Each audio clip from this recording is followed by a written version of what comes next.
তরকার ডালের সঙ্গে দুটো ডিম দিয়ে আজকে বানাবো দারুণ সুন্দর একটা রেসিপি। এই রেসিপিটা যাকেই খাওয়াবেন সে বুঝতেই পারবে না যে আপনি কী দিয়ে এটা বানিয়েছেন। খেতে দারুণ টেস্টি আর ইউনিক এই রেসিপিটা আশা করছি আপনাদের ভালো লাগবে। নমস্কার বন্ধুরা, আমি মহু আমার চ্যানেলে আপনাদের সবাইকে স্বাগত জানাচ্ছি। তাহলে চলুন শুরু করা যাক আজকের রেসিপি।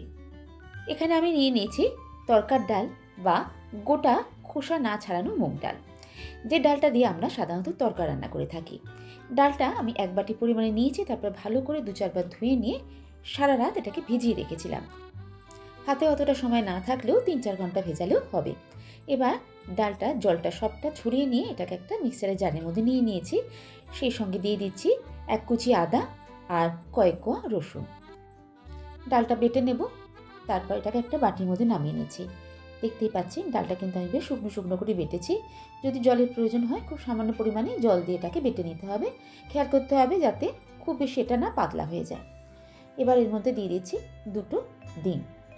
আমি এখানে 2টো ডিম দিচ্ছি, আপনারা চাইলে ডিমের পরিমাণটা বাড়িয়েও নিতে পারেন। এর মধ্যে এবার দিয়ে দিচ্ছি মিহি করে কুচানো একটা পেঁয়াজ, 2টো কাঁচা লঙ্কা কুচি, সামান্য একটু হলুদ গুঁড়ো দিয়ে দিলাম, অল্প জিরে গুঁড়ো, অল্প ধনে গুঁড়ো, আর দিয়ে দিচ্ছি গরম মশলা গুঁড়ো, স্বাদ মতো নুন দিয়ে এবার সব কিছু একসঙ্গে মেখে নিচ্ছি।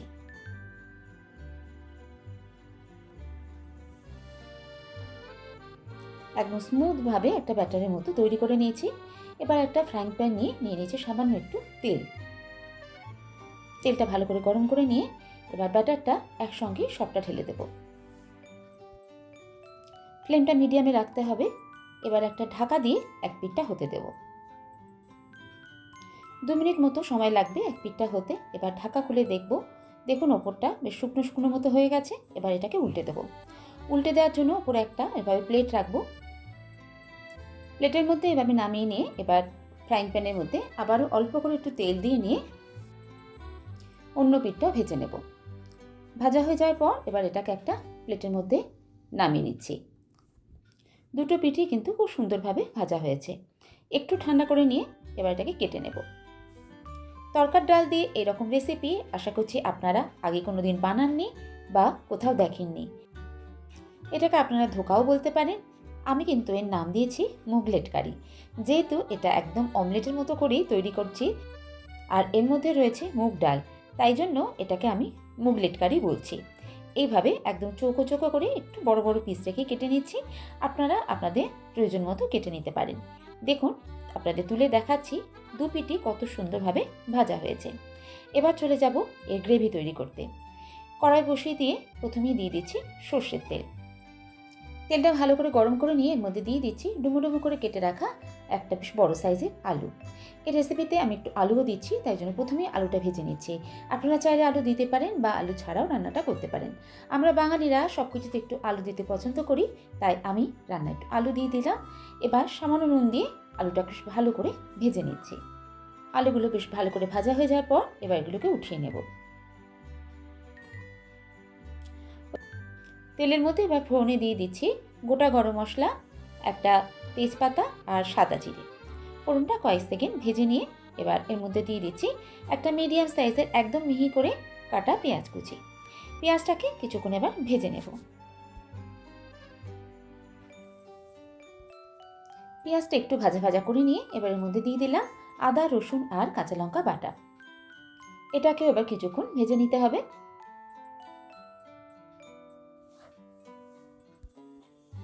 এবার এর মধ্যে দিয়ে দিচ্ছি টমেটোর পেস্ট।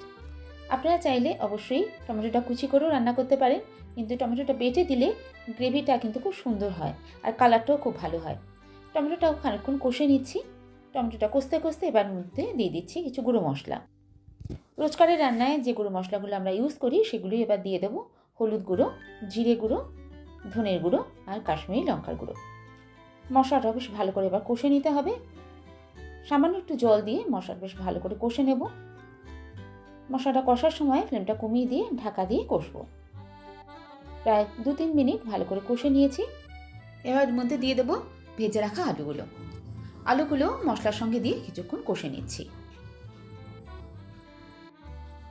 প্রায় মিনিট 2 আলুগুলোতে বেশ ভালো করে কষে নিলাম।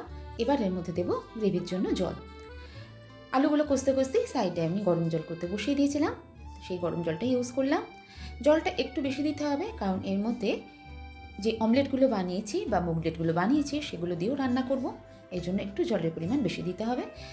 দিয়ে দিচ্ছি স্বাদ মতো নুন, আর সামান্য একটু চিনিও দিয়ে দেবো, তাতে স্বাদের ব্যালেন্স হবে। ফুটতে শুরু করলে এবার ফ্লেমটা কমিয়ে দিয়ে ঢাকা দিয়ে কিছুক্ষণ রান্না করে নেব। এতে আলুগুলো সিদ্ধ হয়ে যাবে। এবার ঢাকা খুলে মুগলেটগুলো দিয়ে দিচ্ছি। ডিমের অমলেট দিয়ে এরকম রান্না আপনারা অনেকবারই করেছেন, একবার এইভাবে মুগলেট কারি করে দেখতে পারেন, খেতে সত্যি ভীষণই ভালো হয়। মুগলেটগুলো দিয়ে হালকা করে একটু এভাবে নাড়াচাড়া করে দেবো, যাতে মুগলেটগুলো গ্রেভির মধ্যে থাকে বা ঝোলের মধ্যে থাকে। এবার ফ্লেমটা কমিয়ে দিয়ে ঢাকা দিয়ে আরও 2 মিনিট রান্না হতে দেবো। মুগলেট কারি এখন অলমোস্ট রেডি। নামাবার আগে দিয়ে দেবো গরম মশলা গুঁড়ো। গরম মশলা গুঁড়োটা রান্নার মধ্যে মিশিয়ে নিয়ে ফ্লেমটা কমে রেখে আর জাস্ট 1 মিনিট রান্না হতে দেবো, যাতে গরম মশলার গন্ধটা রান্নার মধ্যে ভালো করে মিশে যায়। এবার গ্যাসের ফ্লেমটা অফ করে দেবো, তারপর ঢাকা দিয়ে স্ট্যান্ডিং টাইমে 5 মিনিট রেখে সার্ভ করব। তরকার ডাল আর ডিম দিয়ে তৈরি এই রেসিপিটা আপনাদের কেমন লাগলো অবশ্যই জানাবেন। ভালো লাগলে বাড়িতে ট্রাই করে দেখারও অনুরোধ রইল। খেতে এটা সত্যি ভীষণই ভালো হয়।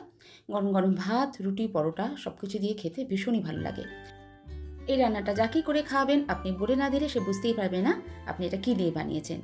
তাই অবশ্যই একবার বাড়িতে ট্রাই করে দেখার অনুরোধ রইল। যদি রেসিপিটা ভালো লেগে থাকে তাহলে একটা লাইক আর শেয়ার করার অনুরোধ রইল। আর যদি আজকে আমার চ্যানেল নতুন ভিজিট করছেন, রেসিপিটা ভালো লাগলে চ্যানেলটা সাবস্ক্রাইব করে নেওয়ারও অনুরোধ রইল। আজ আসি বন্ধুরা, আবার কোনো নতুন রেসিপি নিয়ে আপনাদের সঙ্গে দেখা হচ্ছে। সবাই ভালো থাকবেন, সুস্থ থাকবেন। সবাইকে অসংখ্য ধন্যবাদ।